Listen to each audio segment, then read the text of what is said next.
ये पॉडकास्ट आपके revision purpose के लिए हैं। आप इन्हें आराम से बैठ के सुने। अपनी किताबें अगर साथ रख सकते हैं, नोट्स अगर साथ रख सकते हैं तो बहुत ही अच्छी बात है। और इनको एक बार सुनने के बाद अपनी किताबों से ज़रूर पढ़ाई करें और क्वेश्चंस ज़रूर लिख कर देखें। Okay, all the best, let's begin. Hello hello hello, welcome to audit by Neeraj. आज हम बात करने वाले हैं फ्रॉड के बारे में और ऑडिटर की क्या रिस्पॉन्सिबिलिटी होती है इस रिगार्ड में, इसके बारे में, राइट। तो आप सबसे पहले जब फ्रॉड सुनते हैं तो आपके माइंड में क्या आना चाहिए ऑडिट के पॉइंट ऑफ व्यू से? SA 240 किससे डील करता है? द ऑडिटर्स रिस्पॉन्सिबिलिटीज, रुक जाएं, रिलेटिंग टू फ्रॉड, रुक जाएं, in an audit of financial statements. तो हमेशा इसको 3 पार्ट में पढ़ें। Auditors responsibility, relating to fraud, in an audit of financial statements. Okay, तो ये ऐसे है जो ऑडिटर की रिस्पॉन्सिबिलिटी बताता है कि ऑडिटर को फ्रॉड को लेके क्या क्या चीज़ें जो है वो करनी है इन an audit of financial statement. अच्छा, अब सबसे पहला सवाल ये उठता है, ये फ्रॉड क्या है? तो याद रखिए, it is an intentional act. ये एक करेक्टरिस्टिक भी बोली जा सकती है फ्रॉड की। It is an intentional act by one और मोर इंडिविजुअल, जो किस में से हो सकता है? मैनेजमेंट, TCWG, एम्प्लॉय और third party.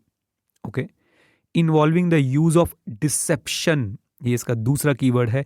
Involving the use of deception, धोखाधड़ी। किस लिए? टू ऑब्टेन अनजस्ट और इलीगल एडवांटेज। तो ये 3 कोर कंपोनेंट हैं फ्रॉड के जो आपने याद रखने हैं। Intentional act, use of deception, obtain unjust और इलीगल एडवांटेज। ओके, देन इसके बाद ICAI ने जो स्टडी मैट दिया है, हमारा जो इंस्टीट्यूट है, institute of chartered accountants of India, by chance अगर आप किसी और कंट्री से हैं तो आपको आपके कंट्री के इंस्टीट्यूट के स्टडी मटेरियल को जो है वो फॉलो करना चाहिए। जो भी आपकी कंट्री की अकाउंटिंग और ऑडिटिंग बॉडी है उसके स्टडी मटेरियल को फॉलो करना चाहिए। हम लोग थोड़ा सा इंडिया का जो हमारा इंस्टीट्यूट है, institute of chartered accountants of India, उससे बातचीत करते हुए चलेंगे। और अगर आप ACCA कर रहे हैं या फिर आप और किसी कंट्री से हैं जहाँ पे आप लोग ऑडिटिंग पढ़ रहे हैं, so don't worry at all, चीज़ें ऑलमोस्ट सेम है। Now let's talk about characteristic of fraud. मेरे हिसाब से तो 3 कैरेक्टरिस्टिक हैं, इंटेंशनल, डिसेप्शन एंड अनजस्ट और इलीगल एडवांटेज ऑब्टेन करने के लिए किया जाता है, राइट। नाउ इसी के साथ आपको ये भी समझना है कि फ्रॉड, जब मैं बोलता हूँ फ्रॉड, तो आपके मन में कभी ऑडिट नहीं आता था। फ्रॉड से आपके मन में आता धोखाधड़ी, जालसाजी, है ना। एक्चुअली में फ्रॉड एक ब्रॉड कॉन्सेप्ट है। हमारा ऑडिटर का कंसर्न सिर्फ उसी तरीके के फ्रॉड से है जिसका इम्पैक्ट फाइनेंशियल स्टेटमेंट पे आता है, जिसकी वजह से फाइनेंशियल स्टेटमेंट में मटेरियल मिसस्टेटमेंट्स हो सकती हैं, राइट। तो फ्रॉड अपने आप में एक बहुत ब्रॉड लीगल कॉन्सेप्ट है। हमें उसी फ्रॉड से लेना देना है दैट में cause a material misstatement in financial statement. Okay, तो यहाँ पे 2-3 चीजें आपको क्लियर कर देता हूँ। मटेरियल मतलब वही जो judgement of the user of the financial statement में इम्पैक्ट डाल पाए। मिसस्टेटमेंट मतलब भी हमें पहले से ही पता है, डिफरेंस बिटवीन जो हुआ और जो होना चाहिए था। जो हुआ इन दी फाइनेंशियल स्टेटमेंट, जो होना चाहिए था as per applicable financial reporting framework. ACPD याद है, अमाउंट क्लासिफिकेशन प्रेजेंटेशन डिस्क्लोजर। जो होनी चाहिए थी अमाउंट क्लासिफिकेशन प्रेजेंटेशन डिस्क्लोजर, जो हुई, इनके बीच में जो डिफरेंस आता है तो उसे मिस स्टेटमेंट बोलते हैं। ओके, अब एक बात और आपने ध्यान रखनी है कि इस चीज को ध्यान में रखते हुए कि हमें तो उस फ्रॉड से कंसर्न है, हम उस फ्रॉड से कंसर्न है, the fraud that causes a material misstatement in the financial statement. तो हमने उस तरह के फ्रॉड को जिसकी वजह से मटेरियल मिसस्टेटमेंट हो सकती है फाइनेंशियल स्टेटमेंट में, 2 पार्ट्स में डिवाइड कर दिया है। कौन से 2 पार्ट्स हैं वो? Misstatement resulting from fraudulent financial reporting and misstatement resulting from miss appropriation of asset. मोटे मोटे तौर पे आप इसे 2 पार्ट्स में डिवाइड करके चलेंगे। One is fraudulent financial reporting, another is miss appropriation of asset. Okay, अच्छा, एक सवाल आपसे पूछा जा सकता है आपके एग्जाम में, क्या ऑडिटर ये पता लगाने में एक्सपर्ट है कि एक्चुअली फ्रॉड हुआ या नहीं हुआ? Answer is no.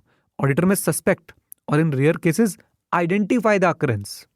ऑडिटर को शक होगा फ्रॉड के लिए, या फिर वो ज्यादा कोई फ्रॉड हुआ है उसको आइडेंटिफाई कर लेगा। लेकिन ऑडिटर इस बात पे जजमेंट नहीं दे सकता कि भैया ये फ्रॉड है, ये फ्रॉड हुआ है। नहीं, ऑडिटर को शक होगा फाइनेंशियल स्टेटमेंट की चेकिंग करते दौरान, तो वो उसको आगे अपने प्रोसीजर्स को एक्सटेंड करेगा और अपने शक को, अपने डाउट को कंफर्म या डिस्पेल करेगा। आइए नाउ 1-2 बातें और याद रखिएगा। मिसस्टेटमेंट्स हो किस वजह से सकती है? मिसस्टेटमेंट फ्रॉड की वजह से हो सकती है फाइनेंशियल स्टेटमेंट्स में, या एरर की वजह से हो सकती है। अब कौन सी मिसस्टेटमेंट्स को पकड़ना आसान है? एरर वाली मिसस्टेटमेंट्स को।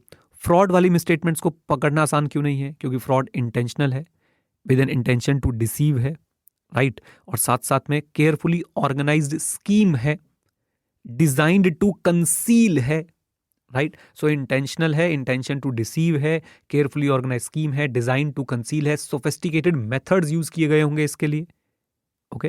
And it may also happen that fraud के अंदर सीनियर मैनेजमेंट इन्वॉल्व हो, और जब फ्रॉड के अंदर सीनियर मैनेजमेंट इन्वॉल्व होती है तो फ्रॉड को पकड़ना मुश्किल नहीं, नामुमकिन हो जाता है। हाँ, कुछ सालों तक, लेकिन कभी ना कभी तो इतना बड़ा फ्रॉड बाहर निकल के जरूर आता है, ओके। आ जाइए नाउ, अब फ्रॉड कोई भी हो, चाहे फ्रॉडलेंट फाइनेंशियल रिपोर्टिंग का हो या मिस एप्रोप्रिएशन ऑफ एसेट का हो, उसके अंदर उसके पीछे की 3 वजह जो है वो हो सकती है। वो है इंसेंटिव और प्रेशर, अपॉर्चुनिटी और रैशनलाइजेशन ऑफ द एक्ट। अब इंसेंटिव और प्रेशर क्या है? हो सकता है कि कंपनी की जो एम्प्लॉयज है, मैनेजमेंट है, वो अंडर प्रेशर है। प्रेशर बाहर से भी हो सकता है, अंदर से भी हो सकता है, शेयर प्राइस मेंटेन करने का प्रेशर हो सकता है, प्रॉफिट मेंटेन करने का प्रेशर हो सकता है, नए प्रोडक्ट्स लॉन्च करने का प्रेशर हो सकता है, नए कस्टमर एक्वायर करने का प्रेशर हो सकता है, राइट। सो इंसेंटिव और प्रेशर है जिसकी वजह से लोग बाग क्या करते हैं? फ्रॉड करते हैं। कंपनीज में क्या होता है? फ्रॉड होता है। ये प्रेशर आउटसाइड से भी हो सकता है, इनसाइड से भी हो सकता है, और बेसिकली होता क्या है? किसी ना किसी टारगेट को अचीव करने का प्रेशर, ओके। देन अ परसीव्ड अपॉर्चुनिटी। अब ये परसीव्ड अपॉर्चुनिटी क्या है? अपॉर्चुनिटी मतलब जहां पे इंटरनल कंट्रोल की खामियां इंप्लॉयज को, मैनेजमेंट को पता है, जहां पे इंटरनल कंट्रोल की खराबियां, खामियां अगर नहीं समझ आए तो खराबियां पता है, और उनको लगता है कि भाई हम इंटरनल कंट्रोल को ओवरराइड जो है वो आसानी से कर सकते हैं। कई बार ऐसे इंडिविजुअल्स जो बहुत अच्छी पोजीशन ऑफ ट्रस्ट में होते हैं, पोजीशन ऑफ नॉलेज में होते हैं, उनके ऊपर इस तरह की उनकी पर्सनल सर्कमस्टांसेस ऐसे बन जाते हैं कि उन्हें पता है कि भाई यहाँ पे मेरे लिए एक अपॉर्चुनिटी है, मैं अपने पर्सनल सर्कमस्टांसेस से जो मेरे साथ बने हुए हैं, जो बेकार मेरे साथ चीज़ें हो रही हैं, मैं उससे बाहर निकल सकता हूँ इस अपॉर्चुनिटी का फ़ायदा उठा के। तो फ्रॉड कर देते हैं वो लोग। And rationalisation of the act. What is this rationalisation of the act? Rationalisation बहुत सिंपल, जस्टिफाई करना अपने गलत व्यवहार को, ओके, जस्टिफाई करना फ्रॉड को, जस्टिफाई करना अपनी फ्रॉडलेंट एक्ट को, रैशनलाइज करना, okay. So it may be because of the attitude, character और सेट ऑफ एथिकल वैल्यूज जो इंडिविजुअल्स को अलाउ करती है कि आप अपने डिसऑनेस्ट एक्ट को रैशनलाइज कर सकते हो, ओके। इसके मैंने आपको बड़े बड़े अच्छे एग्जांपल्स भी दिए हैं क्लास में, है ना। चलिए, तो ये हो गई हमारी 3 चीजें जो किसी भी तरह का फ्रॉड हो, फ्रॉडलेंट फाइनेंशियल रिपोर्टिंग हो या मिसएप्रोप्रिएशन ऑफ एसेट हो, उसके पीछे आपको ये 3 चीजें मिलेगी। इनको हम आगे भी चल के रिवाइज करेंगे as fraud risk factors, okay. Now let's come to fraudulent financial reporting कि ये क्या होता है जी। फ्रॉडलेंट फाइनेंशियल रिपोर्टिंग क्या है? सो फ्रॉडलेंट फाइनेंशियल रिपोर्टिंग क्या होता है? It involves intentional misstatements, intentional misstatements in the financial statements. अब इंटेंशनल मिसस्टेटमेंट, किसी चीज को गलत दिखाया या किसी चीज को दिखाया ही नहीं, यानी ओमिशन भी इसके अंदर आती है। So fraudulent financial reporting is basically intentional misstatement including the omissions of the amount or disclosures in the financial statement, and the intent is to deceive the users of the financial statement. अब ये कैसे achieve किया जाता है? कैसे fraudulent financial reporting लोग बाग जो है अकम्प्लिश कर लेते हैं? तो उसका तरीका है मैनिपुलेशन और फॉल्सिफिकेशन और alteration of accounting records. Manipulation, falsification और ऑल्ट्रेशन ऑफ अकाउंटिंग रिकॉर्ड्स, या फिर मैनेजमेंट ओवरराइड ऑफ कंट्रोल्स। अब मैनिपुलेशन को पकड़ पाना ऑडिटर के लिए इतना आसान नहीं है, अगेन क्योंकि वो क्या है? इंटेंशनल है ना, इंटेंट टू डिसीव है, केयरफुली ऑर्गेनाइज्ड स्कीम्स है, सोफिस्टिकेटेड स्कीम्स है, डिजाइन टू कंसील है। So it requires great tact and intelligence. हमारा detection of manipulation of accounts को डिटेक्ट कर पाना requires great tact and intelligence, because इसके अंदर मैनेजमेंट इन्वॉल्व होगी, higher senior level management involve होगी, और बाकी जो रीजंस मैंने आपको बताए, राइट। नाउ एक क्वेश्चन जो आपसे पूछा जा सकता है कि भाई फ्रॉडलेंट फाइनेंशियल रिपोर्टिंग करते क्यों है लोग बाग, मैनिपुलेशन ऑफ अकाउंट्स करते क्यों है आपके पास, क्यों करते हैं? तो आपको 4 रीजन याद करने हैं। Tax, dividend, remuneration. टैक्स बढ़ाने घटाने के लिए, ऐसे तो घटाने के लिए, to be very honest. Dividend, profits ना होते हुए भी डिविडेंड देने के लिए। प्रॉफिट्स हैं डिविडेंड बचाने के लिए, या फिर सिंपली मैनेजमेंट की रेम्यूनरेशन लिंक्ड है प्रॉफिट से, और हम लोग क्या करना चाहते हैं, हम लोग रेम्यूनरेशन को बढ़ाना चाहते हैं, तो हमें प्रॉफिट्स भी बढ़ा के दिखाने पड़ेंगे, चाहे एक्चुअली में हो या ना हो। ओके, नाउ कैसे मैनिपुलेशन हो सकती है? अभी तो था कि क्यों होती है मैनिपुलेशन, क्यों होता है फ्रॉडलेंट फाइनेंशियल रिपोर्टिंग, क्यों होती है मैनिपुलेशन ऑफ अकाउंट्स। अब कैसे मैनिपुलेशन ऑफ अकाउंट्स हो सकती है, ध्यान से सुनिएगा। कैसे मैनिपुलेशन होती है? तो बढ़ाना घटाना परचेज और एक्सपेंसेस को, बढ़ाना घटाना सेल्स और अपनी इनकम को, मतलब एक्चुअली में है नहीं लेकिन बढ़ा के दिखा देना, या एक्चुअली में है उसे घटा के दिखा देना। ऐसे ही बढ़ाना घटाना इन्वेंट्री को, क्लोजिंग इन्वेंट्री की वैल्यू को, क्योंकि क्लोजिंग इन्वेंट्री की वैल्यू का डायरेक्ट इंपैक्ट आपके प्रॉफिट्स पे जाता है। Okay, outstanding liability prepaid expenses को प्रॉपरली एडजस्ट ना कर पाना। आप आउटस्टैंडिंग लाइबिलिटी से कितना कुछ कर सकते हो, आप आउटस्टैंडिंग लाइबिलिटी से अपने खर्चे दिखा सकते हो करंट ईयर के, टैक्सेस को कम कर सकते हो, है ना। अच्छा, देन उसके बाद कैपिटल को रेवेन्यू में चार्ज कर देना, रेवेन्यू को कैपिटल में चार्ज कर देना। ओके, तो ये वो तरीके हैं जिससे मैनिपुलेशन ऑफ अकाउंट्स हो सकती है। इसी के साथ दो एडिशनल तरीके और हैं, वो क्या? मिस रिप्रेजेंटेशन या इंटेंशनली ओमिट कर देना फाइनेंशियल स्टेटमेंट से कोई भी इवेंट, ट्रांजैक्शन और अदर सिग्निफिकेंट इंफॉर्मेशन, या फिर अकाउंटिंग प्रिंसिपल्स को अपने पॉइंट ऑफ व्यू से, यानी कि अकाउंटिंग प्रिंसिपल्स को तोड़ मरोड़ के अप्लाई करना, जैसे कि डेप्रिसिएशन का मेथड चेंज कर देना जिससे हमें ज़्यादा बेनिफिट हो रहा हो, या वैल्यूएशन चेंज कर देना किसी चीज़ की जिससे हमें ज़्यादा बेनिफिट हो रहा हो, प्रोविजंस में एडजस्टमेंट कर देना जिससे हमें ज़्यादा बेनिफिट हो रहा हो। ओके, तो ये बात आपने याद रखनी है कि इस तरीके से मैनिपुलेशन की जा सकती है। पहले तो बढ़ाना घटाना 3 बार था, फिर outstanding prepaid, capital revenue, revenue capital, misrepresentation और intentional omission in the financial statement, या फिर intentional misapplication of the accounting principles. Okay, now next point. अभी हमने देखा कि भाई फ्रॉडलेंट फाइनेंशियल रिपोर्टिंग के अंदर 2 पार्ट्स आते हैं।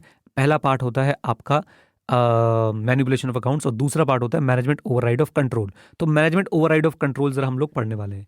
याद रखिएगा, मैनेजमेंट ओवरराइड ऑफ कंट्रोल से अगर कोई फ्रॉड हुआ है, मैनेजमेंट ओवरराइड ऑफ कंट्रोल से अगर कोई फ्रॉड हुआ है तो उसे पकड़ना मुश्किल रहने वाला है, क्योंकि मैनेजमेंट ही उस फ्रॉड के अंदर इन्वॉल्व है। ओके, बोलिए। Okay, great. नाउ अब यहां पे सिंपली ये बताया जाता है इस टॉपिक के अंदर कि कैसे मैनेजमेंट जो है वो ओवरराइड करती है कंट्रोल्स को। तो उसके कुछ तरीके हैं, लगभग 6 तरीके जो हैं हमें बताए गए हैं, जिसमें पहला है आर, यानी recording fictitious journal entries, particularly end of the accounting period पे, ताकि ऑपरेटिंग रिजल्ट्स को मैनिपुलेट किया जा सके। Number 2, inappropriately adjusting the assumptions और the judgments which are use to estimate account balances, यानी ऐसे अकाउंट बैलेंसेज जहां पे एस्टिमेशन इन्वॉल्व है, उनकी अजम्पशंस और उनकी जजमेंट्स को बदलना और उनको यूज करना अपने बेनिफिट के लिए, यानी कि अजम्पशंस और जजमेंट्स को बायस फॉर्म में जो है वो यूज करना। ओके, देन थर्ड पॉइंट आता है कंसीलिंग और नॉट डिस्क्लोजिंग फैक्ट्स, फैक्ट्स को छुपाना, फैक्ट्स को छुपाना, जिससे इंपैक्ट आ सकता है फाइनेंशियल स्टेटमेंट के अमाउंट्स पे। ओके, देन जैसे कि आप एक केस आपको पता है हारने वाले हो, आप उसे कंटिजेंट लायबिलिटी में दिखा रहे हो, there are high chances, almost verdict आ चुका है, फिर भी कंटिजेंट लायबिलिटी में दिखा रहे हो, है ना। तो जस्ट एक एग्जांपल दिया। देन नेक्स्ट पॉइंट, ऐसी ट्रांजैक्शंस में इन्वॉल्व होना जो बहुत कॉम्प्लेक्स है और जो स्ट्रक्चर्ड की गई हैं ताकि हम लोग फाइनेंशियल पोजीशन को मिस रिप्रेजेंट कर सकें। ऐसी ट्रांजैक्शंस में इन्वॉल्व होना जो कि बहुत कॉम्प्लेक्स है और स्ट्रक्चर की गई है इस तरीके से कि फाइनेंशियल पोजीशन में मिस रिप्रेजेंटेशन हो रही है उनकी वजह से। रिकॉर्ड्स को ऑल्टर करना, next is altering the records, and last is recognition. जो भी आप इवेंट्स और ट्रांजैक्शन होते हैं उनको हम रिकग्नाइज करते हैं अपनी फाइनेंशियल स्टेटमेंट में, उस रिकग्निशन को या तो ओमिट कर देना, यानी रिकग्नाइज करना ही नहीं, या एडवांस, यानी कि अभी हुई नहीं है चीज़ें, पहले एडवांस पहले ही रिकग्नाइज कर लेना, और तीसरा आपने उसको डिले कर दिया जानबूझ के। तो जैसे कि इनकम की रिकग्निशन को आपने एडवांस कर लिया, एक्सपेंस की रिकग्निशन को आपने डिले कर दिया, या कुछ एक्सपेंस की रिकग्निशन को आपने सिंपली ओमिट कर दिया। ओके, आई होप आप याद रखेंगे। देन एक ज़बरदस्ती का क्वेश्चन है, बट कोई बात नहीं, टॉपिक है, हम लोग उसको भी रिवाइज कर लेंगे कि मैनेजमेंट फ्रॉड करती क्यों है। तो ऑनेस्टली ये थोड़ी ओवरलैपिंग आपको लग रही होगी, मुझे भी लगती है, बट अगर ये क्वेश्चन आपसे पूछे व्हाई डू मैनेजमेंट और employees commit fraud, what induces management और एम्प्लॉय टू कमिट फ्रॉड, तो आप बताएंगे कि ए, फाइनेंशियल ऑब्लिगेशन और प्रेशर की वजह से, बी, मैनेजमेंट के अनरियलिस्टिक गोल्स की वजह से, FM, देन डॉन, डिससेटिस्फाइड एम्प्लॉयज की वजह से, डिससेटिस्फाइड एम्प्लॉयज हैं तो वो फ्रॉड कर सकते हैं। अपॉर्चुनिटी टू कमिट फ्रॉड, ये सारी बातें हमने पढ़ी थी अभी, वो इंसेंटिव प्रेशर, अपॉर्चुनिटी और रैशनलाइजेशन में। And then name game. Okay, management basically क्या करती है, अपनी पावर यूज करती है एम्प्लॉयज से इलीगल काम करवाने के बाद में एम्प्लॉयज को फंसा सकती है। ओके, और एम्प्लॉयज़ को फंसाने के लिए भी कभी कभी लोगों को एक दूसरे को फंसाने के लिए भी जो है वो फ्रॉड किए जाते हैं। यानी मैनेजमेंट में दो लोगों की फाइट चल रही है, एक दूसरे को फंसाना चाहता है, तो एक ने अपने एम्प्लॉय को मोटिवेट किया कि तू यार मेरे लिए काम कर दे, और वो गलत काम था, फ्रॉडी काम था, और उससे वो दूसरे वाला व्यक्ति जो था वो फंस जाएगा। ओके, सो ये कुछ कारण हैं जो हमारी बुक में लिखे थे कि क्यों मैनेजमेंट जो है वो फ्रॉड करती है।